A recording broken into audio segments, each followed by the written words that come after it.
This series will proceed from the standpoint that abolition, to echo the words of Dylan Rodriguez, is a project of, quote, collective genius, an obligation to our ancestors and to future generations. In pursuit of that collective genius, we warmly welcome you to this discussion. And with that, it's my great pleasure to pass the mic to David. Thank you so much. And thank you, each and every one of you, for being part of this teach-in and community experience with us. And so first of all, before we begin, I invite each of you in the audience who's with us just to add in the chat your name, your location, where you're from, and just look around and sort of see who you're in community with. So please take a few moments to do that.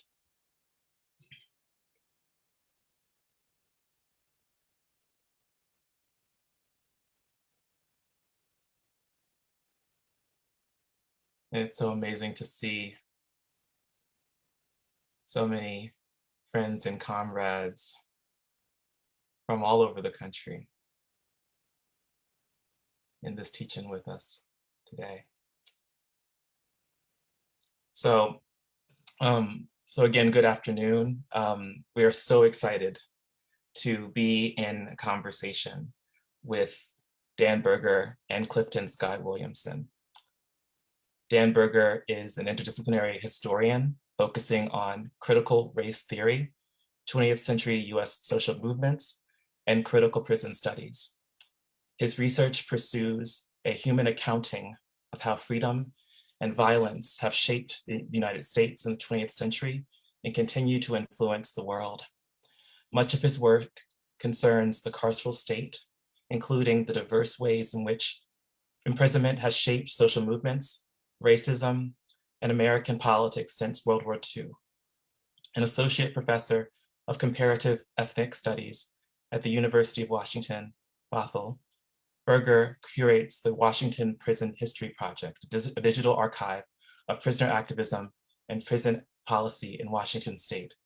Berger is the author, co-author, and editor of several books. He's just prolific, right? Including Captive Nation, one of my all-time favorite books, Black Prison Organizing in the Civil Rights Era, Rethinking the American Prison Movement with Toussaint Louverture, and Remaking Radicalism, a grassroots documentary reader of the United States, 1973 to 2001, with Emily Hobson. He is currently writing a book about the modern Black freedom struggle for Basic Books.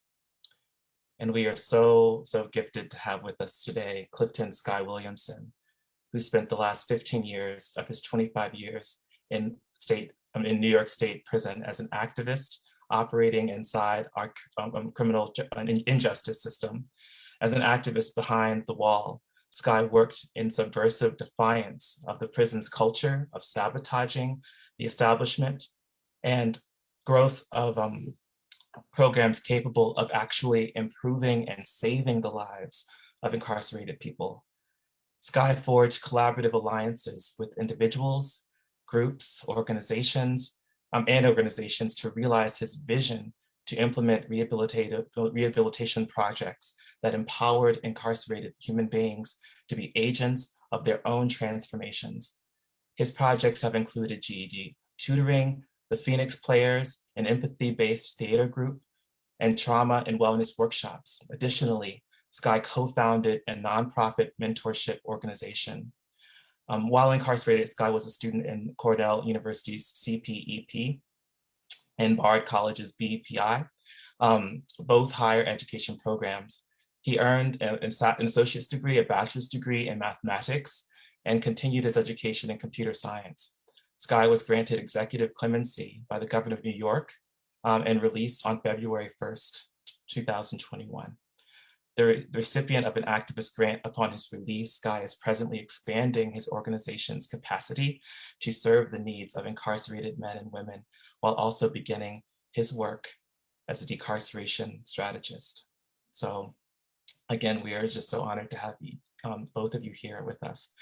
And we're just in a very heavy moment, reflective moment. And so I wanted to start by talking about prison conditions, right? Sky, you're on the East Coast. Dan, you're on the West Coast. Many of us here in Chicago are in the Midwest. I think it would be just great to begin talking about the conditions in prisons, looking across states and regions.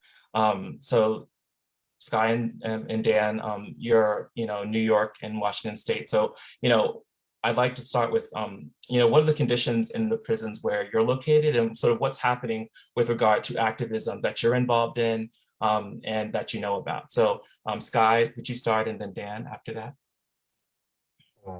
Fine. So thank you, David. I appreciate that you brought me here. And while I was inside, David, you were the one who reached out to me. There's a message that I have for today that's an ultimate message. It's that, and it's similar to Stevie Wilson's message, as someone who we'll learn about a little bit later, and I want to align myself with him because he's presently someone who's still incarcerated. But that message would be that what's most essential to any conversation, the conversation we're having here about decarceration, prison abolition, is a conversation about how we bridge the gap between people working inside the prison and people working outside the prison. And absent that bridge, that gap being bridged, how futile in some ways our efforts can be and how ineffective we can become, in self-righteous maybe even in some ways, believing that we're doing the best fight, but not including all of the allies seems to be foolhardy. So in New York, the COVID condition is largely an experiment. It's harder to describe it any other way. There are public health recommendations, but the structure of the institution itself can't even oblige the most basic of those expectations. Masking and social distancing. Social distancing behind prison walls is non-reality. I was there. I was there when the institutions were relied upon to implement reasonable, practical measures to, protect the lives of incarcerated people. And what they did most was walk through the corridors and post up signs in spaces within the institutions. For example, the dining hall, the school building area, in different spaces where we did congregate and COVID was a threat. But what they left unmanaged were the corridors that we had to traverse from space to space. What they left unmanaged was the primary space that we all slept and lived in. And in their response to that is that, well, we're doing what we can, but we can't deal with these cases. Well, that's the central case. The one place in the prison where you don't have to wear a mask, go figure, is the place that you sleep in when you're most densely populated in, right? And so the question is like, how does that present us with something that's important for opening our eyes around this era of COVID and this fight for decarceration? So it seems quite obvious to anybody inside, right? And it's that we have to fight against the roots of a lot of the things that are actually being fought against now. Like in New York, there's a lot of initiatives out there. There's a lot of organizations in the community that are talking about things like bail reform, things like take people out of solitary confinement, because it does lead to real circumstances like traumatic trauma and drama and trauma in the lives of incarcerated people, mental health problems. But what we're not talking about is the very fundamental thing that made vaccination of incarcerated people an impossible conversation to even have, right? And it's that because we don't value the human life of the incarcerated person. In our society, it's an unspoken, accepted truth that if you commit a crime, you no longer count. Your life is no longer equally valuable. And so it made sense to us, that being our reality, that we were walking around feigning to be protected from COVID-19. When we knew damn well we're sleeping next to each other, we know damn well that guys are sick, but they don't believe in a system that's not really out to protect them. So they think they can protect themselves. How ironic is that? How sad is that? And as a consequence, other of us suffered who weren't sick because people who were supposed to present themselves and get help didn't believe in the help, so they thought they were better off not seeking that help. And that's just the beginning. That's just the tip of the iceberg. We're only here for an hour. There's a lot to cover, but that's a piece of what I would definitely want to offer. And I want to say to you, Dan, this is the first time I'm meeting you, and you're going to speak in a minute, but I thank you because the take home today is about alliances. And if you're someone in society who cares, and I know some of the people who are listening today, they're here, they care. There's activists and grassroots activists. There's organizations that have put this together. But my question is a rhetorical question, is What do you expect from us as incarcerated people?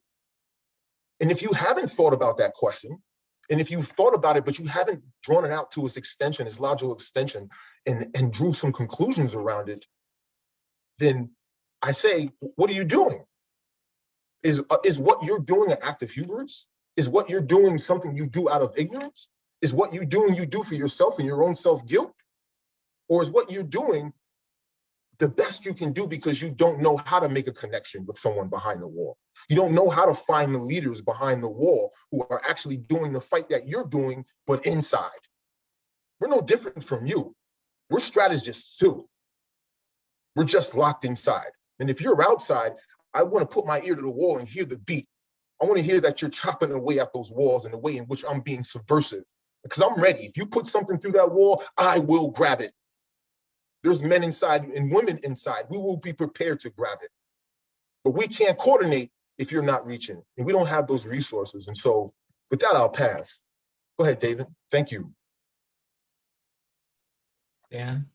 Yeah, well, thank you, Sky, so much for setting the terms of our conversation so beautifully and so wonderfully. And it's just, this is the first time we're meeting, as you said, but I'm so grateful for your presence and so grateful that you are home. I'm also grateful to David and Alice and Ruben and everyone who made this event possible today and this series possible. It's just really fantastic. And yeah, it's great to see a lot of friends, old and new, here today. I think a lot of what's happening in Washington is similar to what's happening in New York, which is similar to what's happening all over the country, right? Which is that same logic of disposability that Sky was talking about, that sees incarcerated people as less than and undeserving, and so has just engaged in mass human sacrifice over the last year of this pandemic. One thing that I want to say both about Washington and about the sort of national context is, the early months of the pandemic, I think incarcerated people were really in the lead about responding with a public health framework, right? And the recognition that public health only exists if it is for everybody. And so we saw more than 100 rebellions in jails, prisons, detention centers, and other sort of vectors of the kind of carceral landscape, like work release centers, so work release camps that are run by different Department of Corrections, and including here in Washington. I want to give a shout out to Perilous Chronicle, which is a really great website that tracks these prison rebellions, and so you can find out details about a lot of them. But there was a major uprising at the Washington State Reformatory in Monroe in April, which was one of the earliest, which was incarcerated people saying exactly what Sky said, right? Right? That the basic mechanisms of safety and public health were being actively ignored in prison, but also were structurally impossible in prison. And so there's a lot of organizing to promote decarceration. Here in Washington, the governor responded by basically speeding up the release date of less than 1,000 people, and based on very strict categories that had nothing to do with public health, right? So we know who's most vulnerable to getting sick of COVID and who's most likely to have a serious response to COVID is about people who are elderly, people with underlying health conditions, and yet the releases here in Washington only pertained to non-violent drug offenders and others non-serious offenses who were within a couple months of their release date. And so it's just a sort of willful ignorance, or willful ignoring of the actual mechanisms that would keep people safe. And so what happened here in Washington is the same thing that's happened elsewhere, which is that there's been major outbreaks of COVID inside of prisons, jails, and detention centers. As of this morning, there's more than 6,000 cases of COVID inside, and 14 people inside of Washington prisons, and 14 people have died. And the response has been massive lockdowns, right? The ways that the prison system is trying to get around the fact that they can't practice social distancing structurally is to just engage in a sort of rolling series of long-term indefinite solitary confinement, right? And so the very same mechanisms that these systems use to punish people are basically the only things that they have available to, quote unquote, protect people, which I think goes to show exactly what these rebellions inside of carceral facilities in the spring were pointing to, right? Which is that we need mass, quick, widespread releases. And I'll stop there for now. Thank you so much. I want to turn to Monica Cosby, who is an organizer, activist, and mother, and just a transformative change agent here. I'm here in Chicago to talk. If you could, Monica, share a bit about the Chicago, Illinois context of prisons, and certainly of the activism and work that's been done to meet the challenges that we're facing now. Thank you. There's a whole bunch of Chicago here on this call. So a lot of the work, like we've done caravans outside the jail. We went to the prisons. We went to Logan on Mother's Day. We went to Statesville on Father's Day, right? Doing caravans and stuff like that, keeping in touch with people and finding out exactly what's going on. Sky, welcome home. Thank you. That should have been the first fucking words out my mouth. I'm sorry. Also, I apologize for cussing. Welcome home, Sky. Happy to have you here. I'm so glad that you are here. For me, I think there's been 87 deaths in Illinois prisons so far, if I'm right. A good friend of mine, Dot, who I met when I first caught my case in the 90s while I was still in Cook County, she should have been gone. When I met her, she was on appeal from death row. Right, in Illinois, we still have the death penalty in Illinois. She was on appeal from death row. She lost. She became my roommate many years later when the moratorium happened and they just got rid of the death penalty and they put everyone back in GP. Dot became my roommate. She died from COVID and she didn't have to. I think everything this guy said, and also the COs are coming in there on purpose, making people sick on purpose. So I obviously was not locked up for COVID, but I was locked up during H1N1. And I remember all the COs, one in particular who came in obviously sick. Like he was face puffy, red, eyes watering, nose running, coughing, everything, and said he was sick. And his actual words was, I know I got that shit. I came here to make sure you bitches get it too. Right, so we know, and talking with my peoples that are inside, you have COs that are running around talking, well, y'all gonna get it anyway, so we're just gonna go on ahead and get it over with, coughing on people, right? And so it's not just, it's more than a deliberate indifference, right? It's not just a deliberate indifference, right? It's on purpose. It is on purpose. It's not an accident. You know what I'm saying? That people got left in the prisons to die. And it is because people think that our humanity is forfeit once we get there, right? I'm kind of disgusted, like all the measures that were put in place to protect people, they were never real because they were never meant to, right? There was nothing in the prisons designed for this. No. There was nothing there ever meant to help us. You know what I'm saying? So their whole response to anything that happens is to lock you down and turn the whole prisons into solitary confinement. That's the response to whatever is happening. Something can be happening in another prison. I was in Dwight 10 years ago, and I think someone broke out of one of the prisons like way, way, way on the bottom of Illinois. They locked us down because, you know, somebody's first order of business to break out of one prison is to go to another one, right? We were locked down for 9/11.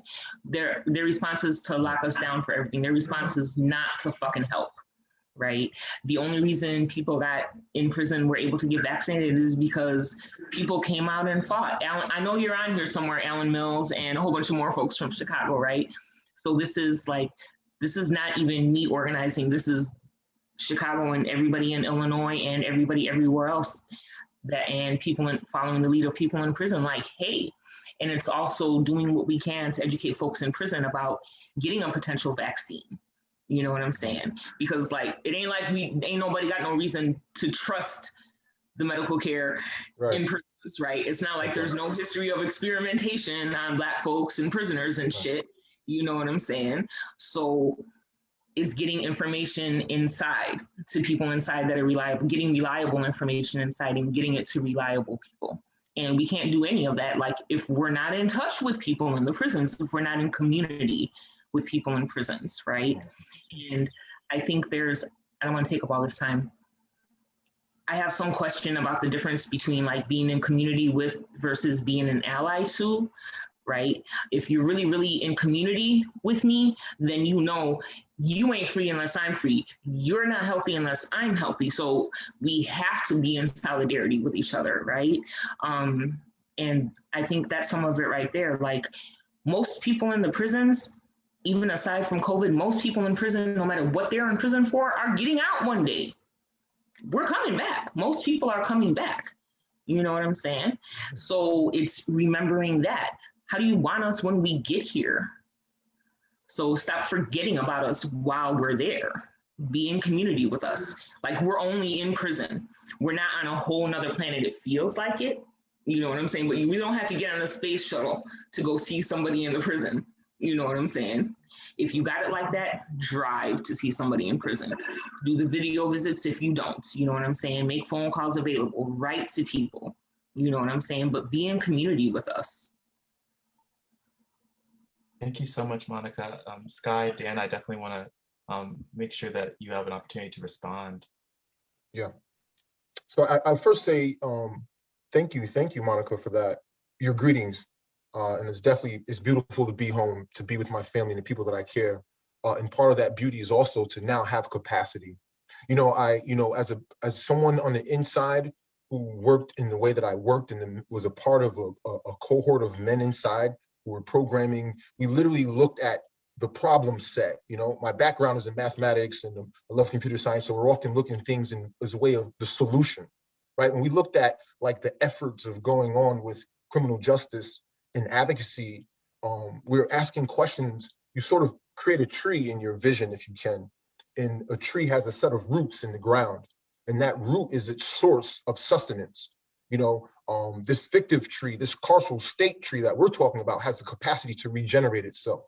Until you cut off that root base, you're just constantly going to be toying with the branches that can transform and present themselves to you in a different way, choke you out in a different manner. And so we have to be looking at that root base. And as someone from the inside working, when I look at what's going outside, I look through that lens.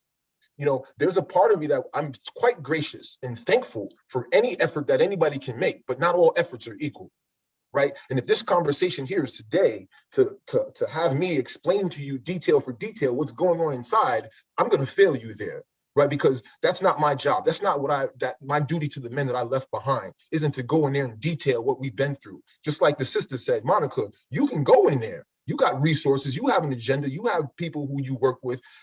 Fish inside your institution for the men and the women who have something to tell you, and they'll tell you. And that's the end of that for me, right? What I do want to talk about is definitely about strategy, right? If this is a conversation that's getting to us about what COVID is revealing to us about vulnerabilities in that system, how I can cut out the roots and pull them out the ground, that's what I want to do. I want this to be productive in that way, to be effective. And I think one component that should be brought to the table is a conversation about how we can leverage technology. We may not be able to have that conversation today, but it's definitely something we need to be talking about, because the world we live in is increasingly ruled by technology.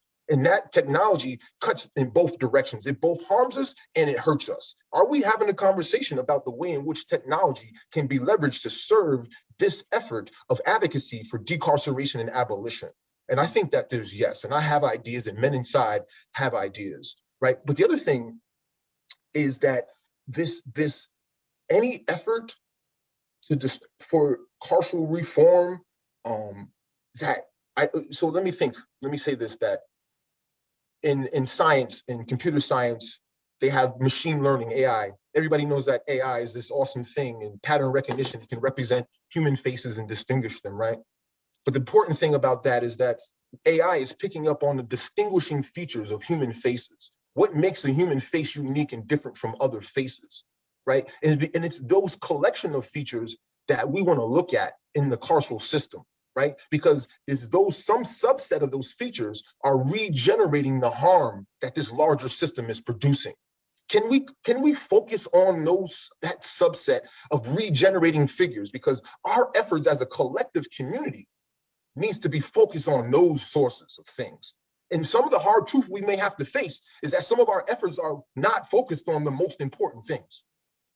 Some of the hard truths we would happy to receive is that if we focus our collective efforts on those things, we actually can start making a more significant difference. And again, technology has something to do with that. But, you know, effectively, like, because physical space right now, it can't accommodate public health, maybe that's one of those invariant features, the physical structure of the institution. Another one of those features is the fact that the institution, because of its coercive and its violence as a way of managing the life, as a way of dispensing justice, needs to be cut off from all of its access to the ability to wield its violence against the people that it's supposed to keep and make better. Right? And so maybe just a simple bit of legislation that says, and don't attack me for this, you should love me for this, be more kind and compassionate, has a transformative effect in the world. And if we don't believe it, we definitely ain't expecting them to believe it. Go ahead, Dan, please. Yeah, thank you both. I would just add two quick things. One, to Monica's point about the ways that the prison system is not just passively letting disease spread, but actively encouraging it. You know, it's not just the lockdowns, right? And it's not just people coming in when they're sick. It's that every other aspect of prison life continues as normal, right? So that people are that cells are being shaken down, that guards are shaking down cells, the guards are transferring people to different units, the guards are transferring people to different facilities, which is actively spreading COVID, right? And they haven't disrupted that, and yet they treat incarcerated people, you know, as Stevie Wilson has talked a lot about, as many other incarcerated people have talked a lot about, they treat incarcerated people with a lot of derision and suspicion, right? They treat incarcerated people as the vectors of disease, even though COVID obviously came in through the staff and then is being actively recirculated by all of the normal routines that they go through. And then I just wanted to echo a little bit about what you were saying, Skye, about the importance of technology.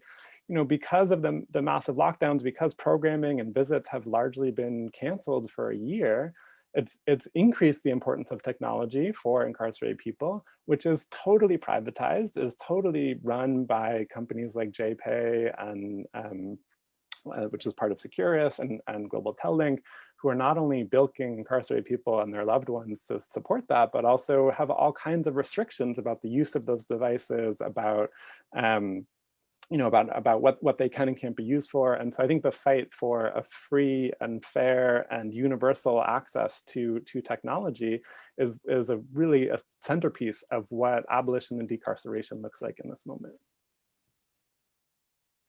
Thank you so much. And just to follow up, Dan, you know, like, I mean, so, you know, we, of course, you know, we know that COVID's you know, a watershed moment, and we know that, you know, the prison industrial complex is itself racist system, a system of gender oppression, and intersecting with that, it's a public health crisis. And so if we think about, you know, this is an ongoing issue, we know there's been also other outbreaks. You know, there's issues with tuberculosis, Legionnaire's disease. We just think about like the flu, right? And one particular history that many of us don't know much about or think much about is the history of the HIV/AIDS epidemic in prisons. And with that, the history of organizing, right, around these health issues in prisons. And so I was wondering, Dan, if you could tell us a bit more about that history surrounding HIV/AIDS in prisons and organizing around HIV/AIDS in prisons that could be instructive for our moment. Yeah, definitely. And you know, it's a very important and a bigger history than we have time to get into fully. And I also expect that Skye and Monica have a lot to add to this as well. But I would just sort of echo your framing about the sort of prison as a public health crisis. And I think the HIV/AIDS epidemic is a really key example that really, you know, I don't know if it wasn't the first time, but it really sort of established the script that we're seeing now with COVID, right? Of a mixture of denialism and sort of active aggression. So when AIDS, you know, really hit the carceral system, right? So prisons and jails in the mid-1980s, lots of officials, ignored it out of, homophobia and racism, supported by the federal government doing the same thing, right? I mean, there are lots of commentators who talked about Trump as being objectively pro-COVID in terms of his response and his approaches. And I think we could certainly say the same thing about Ronald Reagan, who didn't even mention the word AIDS throughout his first term, right, until something like 100,000 people had died. So, the responses were similar from the prison system in terms of lockdowns, stigma, denialism, abuse. But what I want to talk about is on the organizing standpoint, right? Because I think that's something that's really instructive, where incarcerated people recognize that that the system was leaving them to die and spreading misinformation, or at least not correcting misinformation. And so it was the ways that people responded through a combination of peer education and peer counseling that emphasized, mutual aid efforts, that emphasized harm reduction. If you're going to have, sex or use drugs inside, like, here's how you can do it safely. Here, providing for a kind of emotional support for one another. And as well as developing a kind of print culture and a protest culture in order to challenge the institutional violence and to build those kind of inside-outside relationships that we're talking about, or deepen those inside-outside relationships. And groups like ACT UP are, I think, really important in that history as well. And groups like California Coalition for Women Prisoners come out of a lot of the fights around or healthcare organizing in prison. And so I think it's just a really important framework a really important history rather to think through, because just like the rebellions against the bad response to COVID precipitated the rebellions inside around COVID, precipitated the street rebellions that we had after the murders of George Floyd and Breonna Taylor. I think that we can also draw a lot from that AIDS organizing in prison as a way that I think has been true of or has informed the organizing in the COVID period more broadly, right? I think a lot of the community efforts have been about mutual aid, have been about peer education, and about the ways that we can keep each other safe in the face of institutional abandonment and neglect, right? And a sort of chaotic and callous state. The other thing I want to say that I think is really important about the AIDS movement, and I've learned a lot about the AIDS movement from many people. My friend and colleague Emily Hobson is working on a book about AIDS organizing in prison. But in particular, I want to acknowledge David Gilbert, who's been incarcerated since 1981 in New York State, and founded the first comprehensive peer education program in response to the AIDS epidemic in New York in 1986, and who remains incarcerated to this day. And I think one thing that really comes out of that AIDS organizing is that there's not a dichotomy between vaccinating people and letting people go. It's not a dichotomy between making things a little bit better and abolishing the system, right? That there's ways of doing both, right?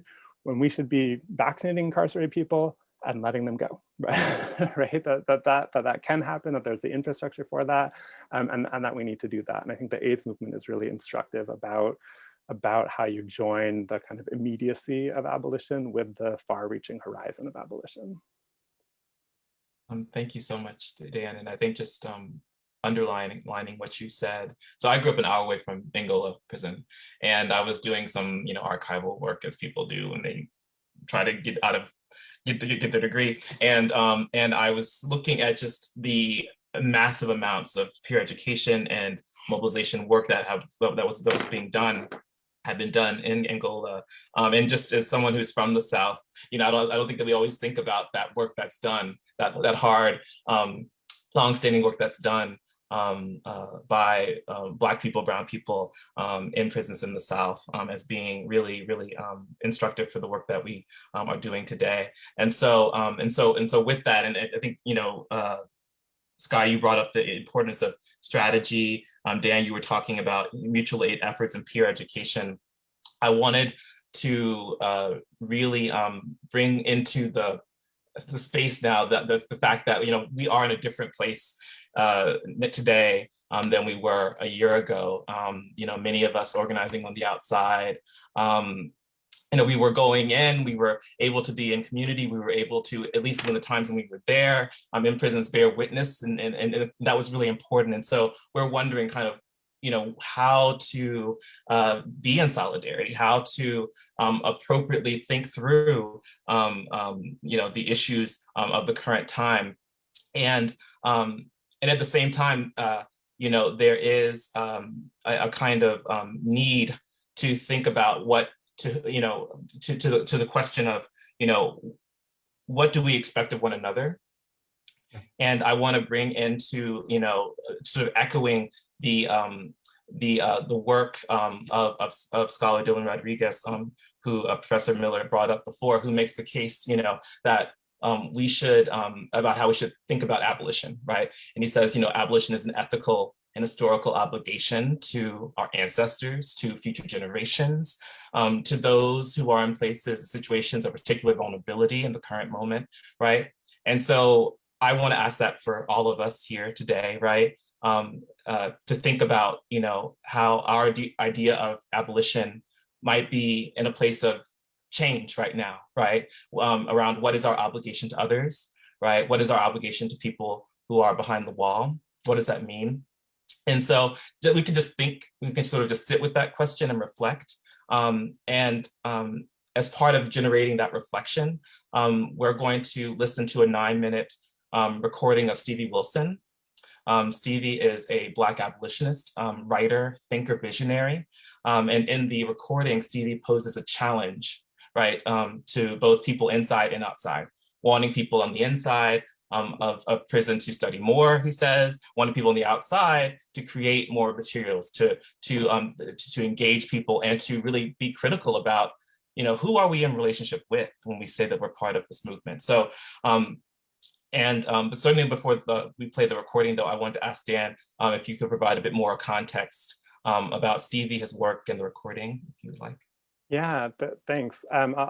I'll keep it brief in the interest of time. But yes, Stevie, as you said, is a Black queer radical abolitionist who is incarcerated in Pennsylvania, and who we were initially hoping would join us for this event. But he's been, because of his organizing and his study groups that he's been participating in and organizing inside a prison, as well as the kind of intellectual work he's done about prison with comrades and communities outside, he's been the target for a lot of retaliation and repression. And so he's actually been in the hole in Pennsylvania for going on 3 months now. So as you play the video, I know you're going to put up his address, and I really encourage people to drop him a line, to send him articles, things to read. He is incarcerated in Pennsylvania, but you'll notice that his address is actually in Florida, because the state of Pennsylvania is trying to stop communication with incarcerated people, and so they partnered with this private company in Florida, and all mail now gets directed to Florida. So do send him a line, do send him a note. He also helped edit a forum on the imprisoned radical tradition in the blog Black Perspectives. I can post a link to in the chat. And there's also a phone zap in support of him, because not only is he in solitary, but guards destroyed all of his property. And that phone zap was on Wednesday, but I think it's still great to call the prison and tell them that he should be released. So I'll post those in the chat while the recording is going. And thanks for making time. Thank you. And while the recording is going, please do pose your questions in the chat so that we can have a robust discussion afterwards. Thank you. So Tommy.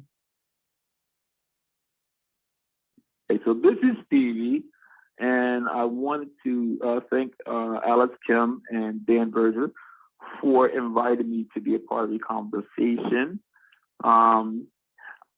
Unfortunately, I'm in the hole right now, so I'm not able to participate live, but I wanted to send a message, and I wanted to talk about something that I'm working on, something I'm struggling with, both behind the walls and on the other side of the walls. And I wanted to kind of figure out a way to talk about it. And the funny part was that I received a recent issue of Tricontinental. And in this recent issue, it talked about a young Ho Chi Minh and how he arrived in France, and how he was full of patriotic spirit and committed to anti-colonialism, and he was looking for a way to study anti-colonialism and to act against colonialism in his own country. And so he was in France and he was part of the socialist movement. And what he found out was that the French socialists were actually not opposed to colonialism in Vietnam and Indochina at the time. And so this got some dispirited. At the same time, they asked him to read Karl Marx's Capital. And it says that he said he used it as a pillow more than anything else. And it wasn't until the actual Russian Revolution and the 1920 Communist International Meeting and the platform there, which explicitly was anti-colonial, that Ho Chi Minh became excited about leftist and socialist organizations once again. And he went to Moscow and he went to China and he studied. And he came back to Vietnam, and we all know the rest. It's history. And I was thinking about this, and why I was thinking about this is because one of the things I'm struggling with behind the walls is getting prisoners to understand why study is important. And that if we don't study, our struggle will be ineffective. That there are questions that we as prisoners need to have answered. What happened? How did it happen? And who is responsible? And if we don't know these answers, our struggle will set us back because it won't be educated. And we're more likely to do harm than good. And so when I'm explaining this to prisoners, what I find most often is that it's hard for prisoners to get excited about study. And it's hard for them to get excited about the text. And the reason why is because just like Ho Chi Minh, it says he found the text, got capital, to be hard. He said he found it to be hard. He was using it as a pillow. And one thing I thought about was that so much of the writing that's happening, it's not being written for the masses. It's as if some people are writing as if they don't want to be understood. And so when I'm bringing a text to prisoners, I find myself having to translate. It's written in English, but I find myself having to translate for prisoners.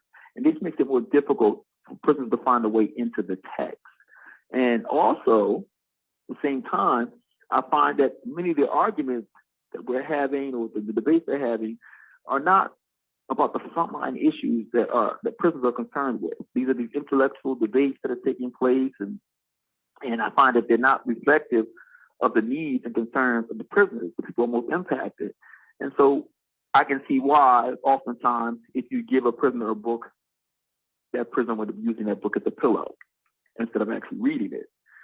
Because the prisoner will find it hard to get into the text, and also will find that the people who are writing, they're not writing about the issues that are most concerned to prisoners.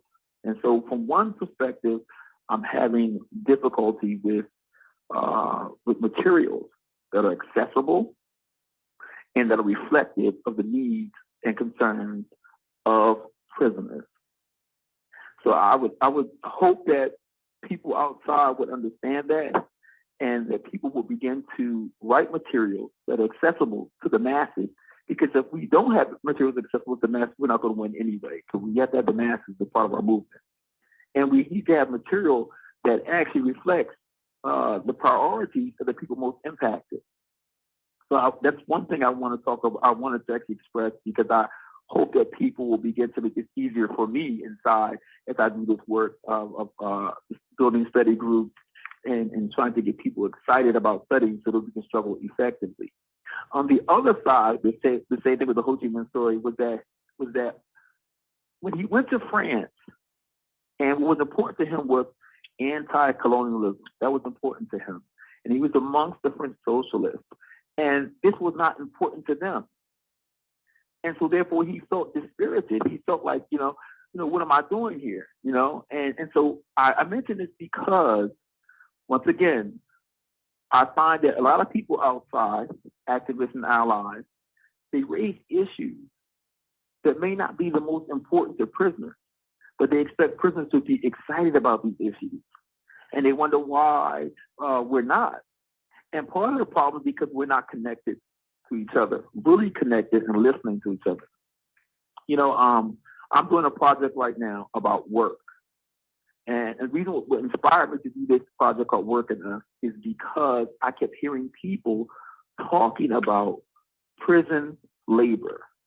And it was always coming from the same viewpoint. And there was no nuance to it. And when I would present this to prisoners, they had a different viewpoint. For example, I'll give an example. In Colorado, which recently passed, the state legislature passed laws taking slavery, the slavery clause out of their state constitution. This campaign has had no material effect upon the prisoners. None. It has not changed their pay rate. And prisoners were kind of upset and scared. They thought that if this passed, that some of them who do have jobs, better paying jobs inside, relatively better paying jobs inside, would actually lose their jobs. So they were afraid and were actually arguing with some of the activists, like, don't do that because we might lose our job. And so there was a disconnect there between what the activists outside were doing and what the prisoners wanted done. So I want people to really think about what questions they are raising, what issues they are advancing. Are those most impacted leading the way? Okay? And I really want to understand, I want to understand it and think about that when they have actions and campaigns outside. And this goes back to my point of being connected. If you are involved in this movement and you are not directly connected to someone inside, I feel like you're wrong. Because I don't know where you're going to get your information from, because the DOT is not going to tell you the truth about what's happening behind these walls. So if you're involved in this movement, you need to be connected to somebody inside.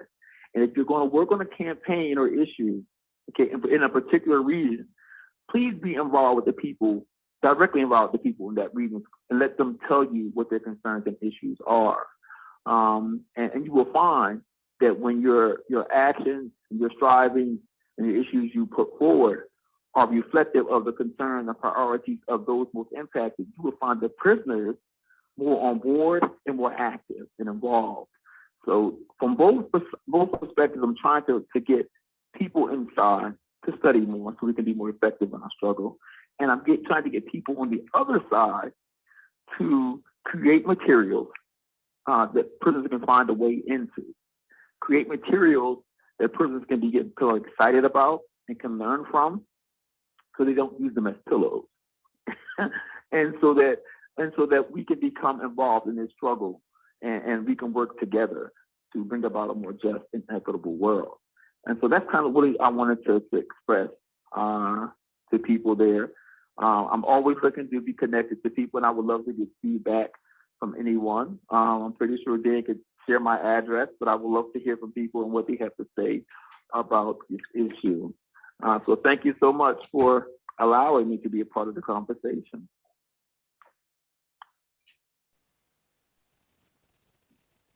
Thank you so much, Stevie. We can just sort of sit with his words. I wanted to invite Kilroy Watkins. If Kilroy, we're very interested in what your responses might be, what Stevie's provocation may have made you think about. Hi there, Dave. How everyone doing? Glad to be here. Yes, he took me back during a moment in which I communicated largely with a number of organizations as well on the outside, and trying to create some type of insight or enlightenment on the issues of prisoners' rights issues. Working in the institutional law library, did I lose you? I see you muted, David. Yes, I am. Okay. I am. I'm listening to you. Okay. All right. Largely been on the front line of a lot of the prisons issues, working as a law clerk for 18 years. I was in a central role and responsible for trying to reach out to organizations to highlight the human rights violations and issues that existed in the prison, largely coming through the agenda of the prison industrial complex and the difficult challenge of trying to communicate with organizations and organizing with these organizations in light of knowing that it would be consequences coming and pushback from the administration. And so there's no question and that I can relate to everything I heard when it comes down to the struggle of trying to get people to become engaged is very challenging. But every one single person is another voice that we have on our side when it comes down to addressing the huge, not only civil, but human rights. And we know that the courts often, if not delaying the matter, ignores the matter outright. And so it's only the voices of the people who we have who can bring these issues to light and to the attention and demand change. And so prior to COVID-19, access to medical care or mental health care was already seriously undermined and lacking to prisoners.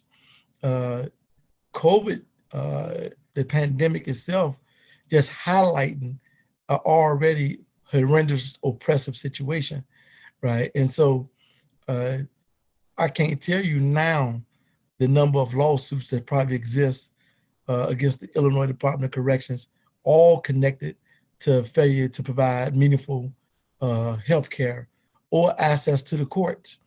And so they go outside their ways to continue to oppress and silence and abuse the very words and the fundamentals that's outlined in the Constitution under equal protections or due process clause or the Eighth Amendment.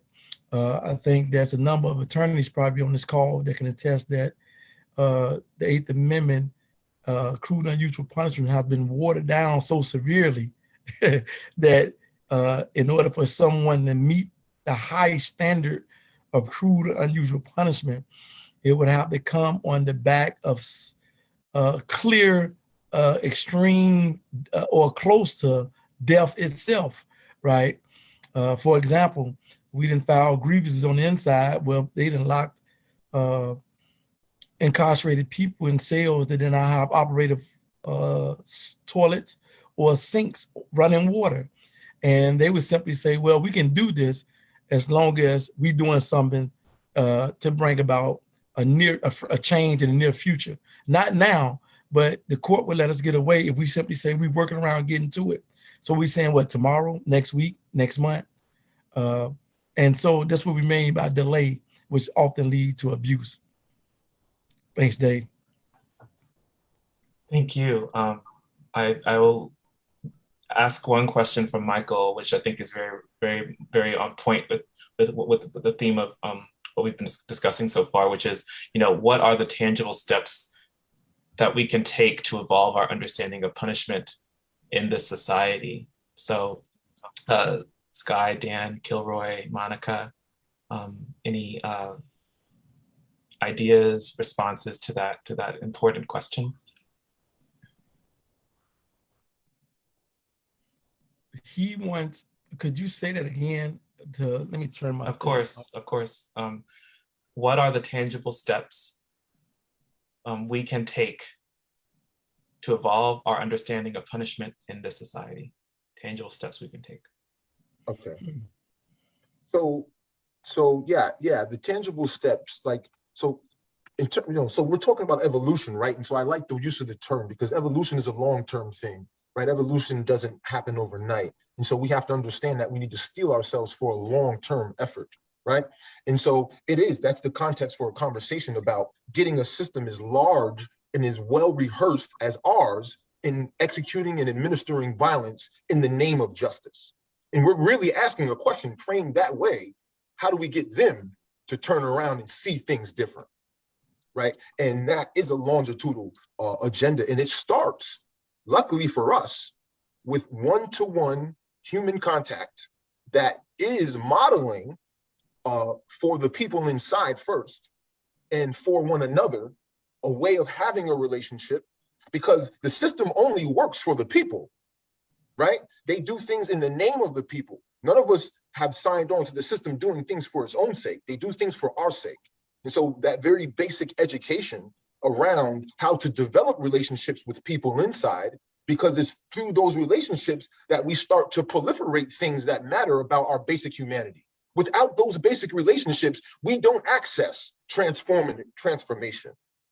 That's my 30 seconds. Others?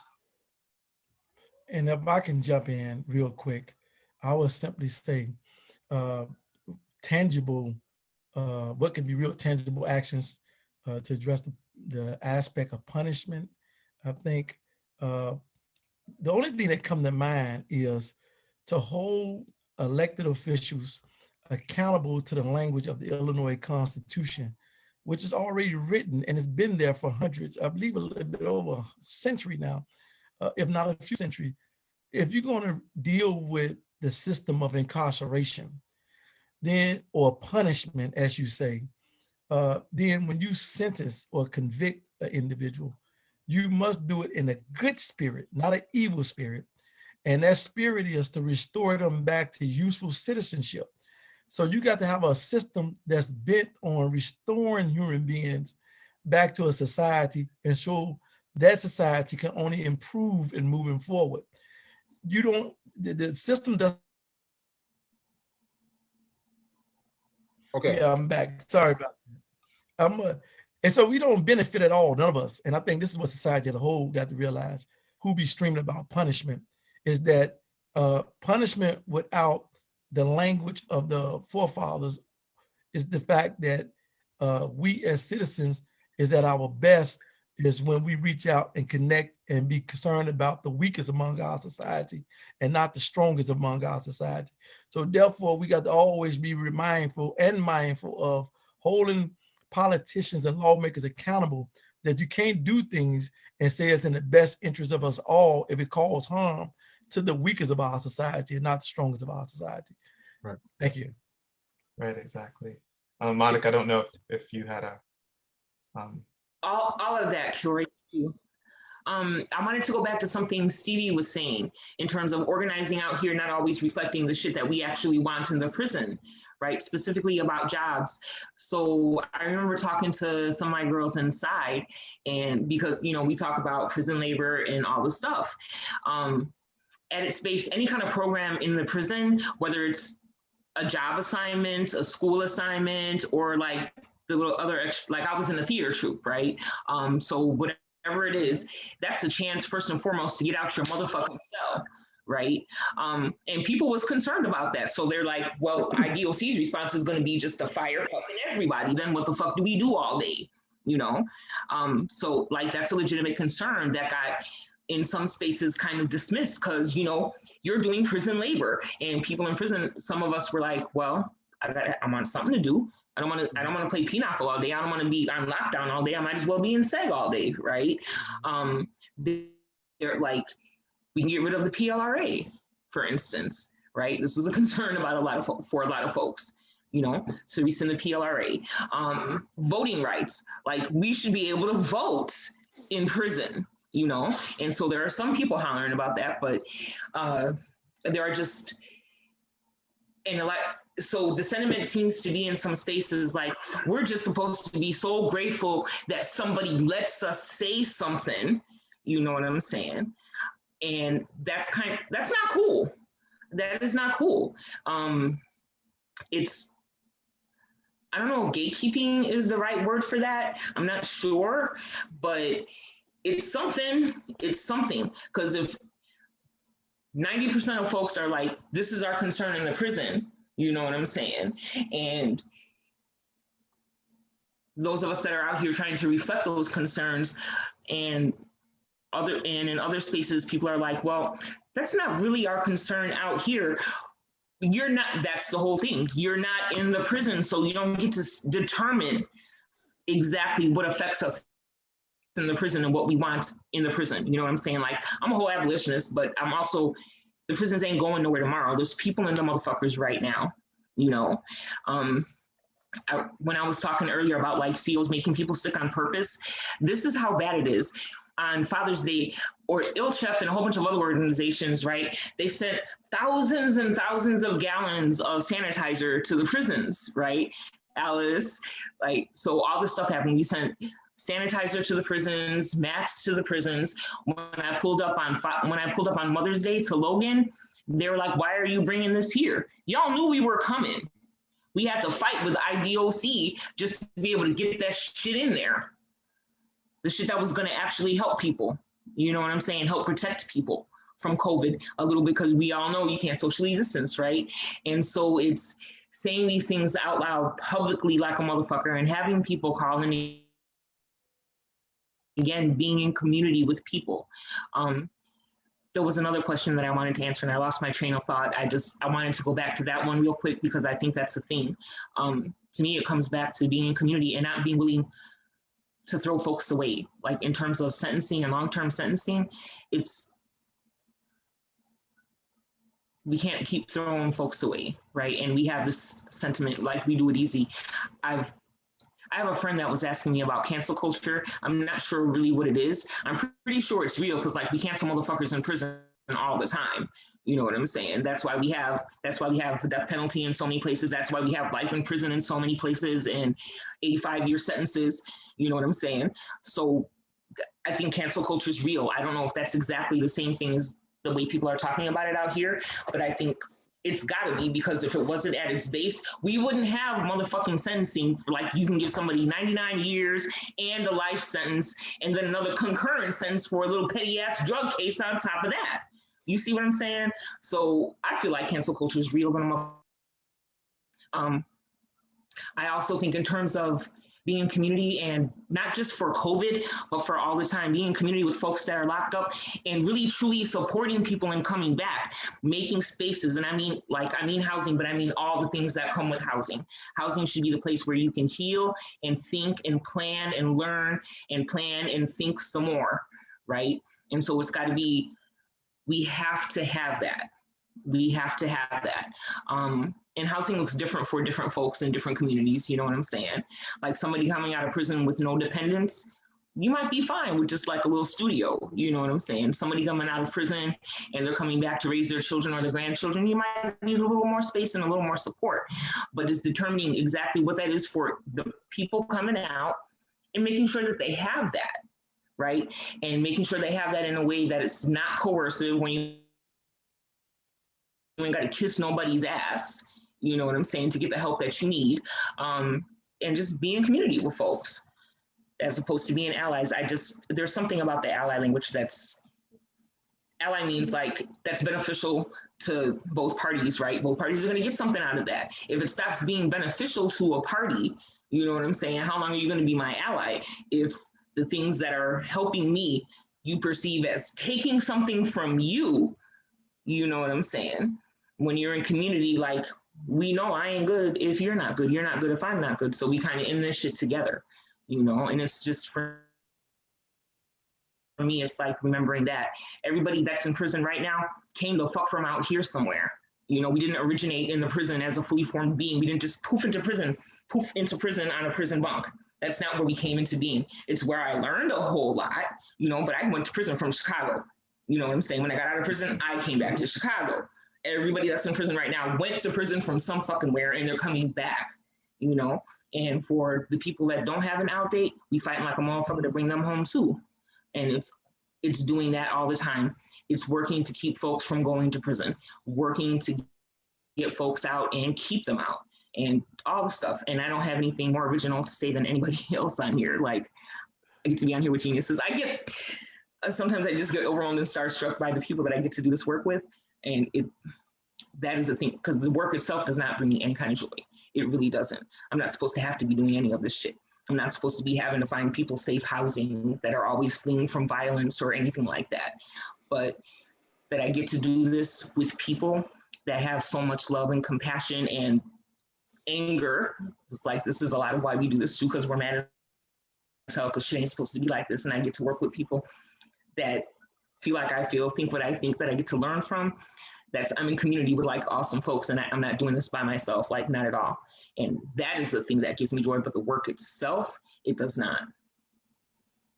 Exactly. I mean, so I totally agree. And I hate that we have to, you know, in this part of this conversation, but it is only, you know, a stopping point, because we will continue on. So thank you so much, Sky Williamson. Thank you, Dan. Thank you, Kilroy. Thank you, Monica.